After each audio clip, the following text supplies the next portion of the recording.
Do you believe in miracles? That's kind of what today felt like, right? Your Cleveland Browns do the unthinkable. Thing felt like it was going the Browns' way today. And they just hang around, they hang around, and they hang around. It feels fitting that special teams won this game for Cleveland. How about that team winning? How about guys stepping up? How about guys stepping up? Guys out due to injury. Guys going out in the game due to injury. And we step up and we... I think today overall, mentally, we won different battles. I think we won mentally. I think going back to the final minute drive that we had a couple weeks ago, and it wasn't successful. Shedeur drives down the field, picks up a big third down to Judy. Cleveland gets in field goal range. Andre Schmidt, 49-yarder. It's up and it's good, ladies and gentlemen. The Cleveland Browns just did the unthinkable. Week 18, division rival on the other sideline, season finale with everything to prove. And Shedeur Sanders, the rookie quarterback who's been picked apart, criticized, and questioned week after week, just orchestrated a game-winning drive that might have secured his future, shut down the doubters, and gave Cleveland something it hasn't felt in years: real hope. He just capped off his rookie season for the Cleveland Browns by beating Aaron Rodgers straight up.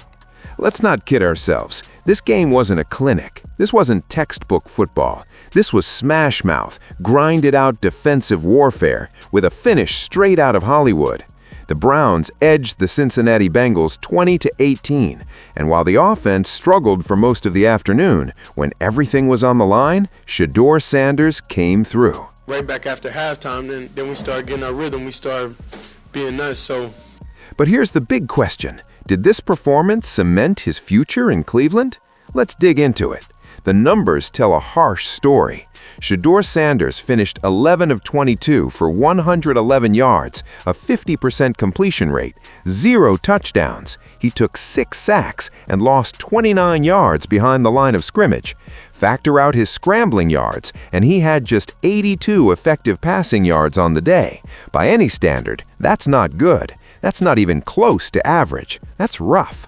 And the reactions came fast. Social media lit up with criticism. Some called it one of the worst quarterback showings of the entire season. Others openly questioned whether he belongs on an NFL field. Before the fourth quarter even arrived, the narrative was already written. Shedeur Sanders isn't the answer. But here's what separates football from fantasy. Games aren't won on stat sheets. They're won in the moments that matter. And when the Browns needed their moment, Shedeur delivered. Fourth quarter, just over a minute remaining. Joe Burrow had just connected on a touchdown to put Cincinnati ahead. The Browns were trailing. The offense had been stuck in neutral all game long. The offensive line was in shambles. Starting center Luke Weipler went down injured, forcing Zach Zinter to move to a position he barely plays. Cam Robinson continued his season-long struggle as one of the league's worst linemen. The pocket was collapsing play after play, and still, Shedeur Sanders stepped onto the field with ice running through his veins and led the Browns into field goal range. He hit Jerry Jeudy on a crucial third down conversion. He stayed calm under relentless pressure. He didn't force throws. He didn't panic. And when Andre Schmidt, the same kicker who missed a short field goal in Week 1 that cost them a win against these same Bengals, stepped up to attempt a 49-yarder, Shedeur had faith. There was no doubt in my mind that he was going to make that field goal. Like, I knew 10 out of 10 he was going to make it, because of his trials and everything he went through at the beginning of the year. Schmidt drilled it. Game over. Browns win. A storybook ending? Absolutely. But it ran deeper than that. It was redemption for Schmidt, for Shedeur, for a team that's endured absolute chaos all season long. What makes this win even more powerful is what Shedeur shared after the game. This wasn't just about X's and O's. This was about battling through mental and emotional struggles that most players would never reveal publicly. I'll say it's a lot. I'll say all week, I would say I've been dealing with a lot spiritually, different battles, that I had to overcome, had to He wasn't right in the first half. His body language told the story. He looked shaken, but when halftime came, his teammates rallied around him. And we got in at halftime, we got in the locker room, and like close teammates, close friends was like, nah, bro, get back to being you. You know, so it was that words of encouragement, it was that shoulder to lean on that you need in them crucial moments. That's real leadership. That's what culture looks like. That's the difference between a team that crumbles and a team that fights. When your brothers believe in you, even when you're doubting yourself, that's when special things happen. And Shedeur responded. The second half was a completely different ballgame. He started reading defenses more clearly. He got back to his progressions. He trusted what he saw. And when crunch time arrived, he executed. Let's add some perspective here, because it matters. Shedeur Sanders is playing behind one of the most porous offensive lines in the entire league. The Browns' line has been ravaged by injuries all season. They lost their starting center during the game.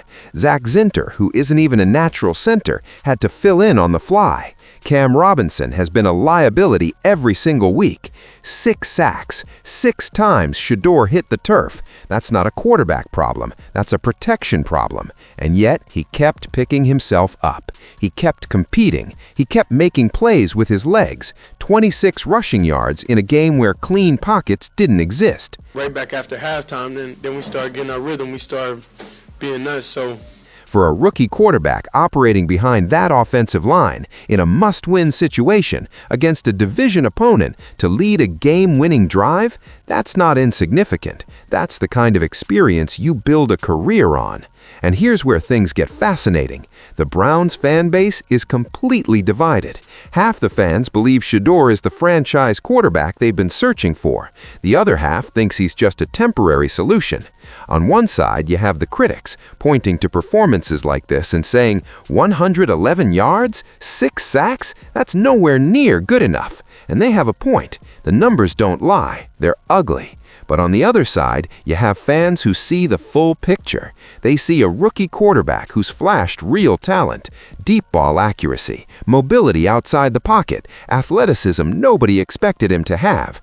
They see a player who won back-to-back games to close out the season and gave this franchise something positive to carry into the offseason. And most critically, they see someone who rose to the occasion when the pressure was at its peak. I don't know what more Shedeur could have done with less. He had, by far, through these 7 games he started, the highest degree of difficulty of any rookie quarterback or any quarterback in the league, by far. Here's what we know. Kevin Stefanski is likely done in Cleveland. The speculation has been building for weeks. Diana Russini reported that the Browns are leaning towards moving on from their 2-time Coach of the Year. Adam Schefter confirmed similar intel. Even Myles Garrett, who just shattered the single-season sack record, gave non-answers about Stefanski's future that felt more like farewell tributes than endorsements. So if Stefanski walks, what happens to Shedeur Sanders? It means an entirely new coaching staff, a new offensive coordinator, a new scheme, and a legitimate battle for the starting quarterback job. The Browns no longer have a top 5 draft pick. Winning these last 2 games pushed them out of elite quarterback range. If they want a potential franchise signal caller now, they'd need to trade up and surrender multiple first-round selections. Does Shedeur Sanders deserve the opportunity to make that trade unnecessary? That's the question that will define Cleveland's offseason. Look, Shedeur Sanders didn't have a strong performance for 3 quarters of this game. We're not going to pretend otherwise. His numbers were brutal. His decision-making wavered at times. He absorbed hits he should have avoided. But when everything was on the line, he came through. And in the NFL, that's what separates players who fade from players who thrive. Did he silence every critic? Not even close. There are still plenty of voices questioning whether he's the long-term solution. And maybe they're right. Maybe next season brings more struggles. Maybe a new coaching regime evaluates the situation and decides to go another direction. But right now, Shedeur Sanders gave Browns fans something to hold on to. He showed toughness. He showed composure. He showed that when the stakes are highest and the pressure is crushing, he won't break. And sometimes that's all you need to see from a young quarterback. The Browns finish 5-17. It's been a nightmare season by any measure, but they closed with 2 division victories, and they did it behind a rookie quarterback who's still learning what it takes to succeed at this level.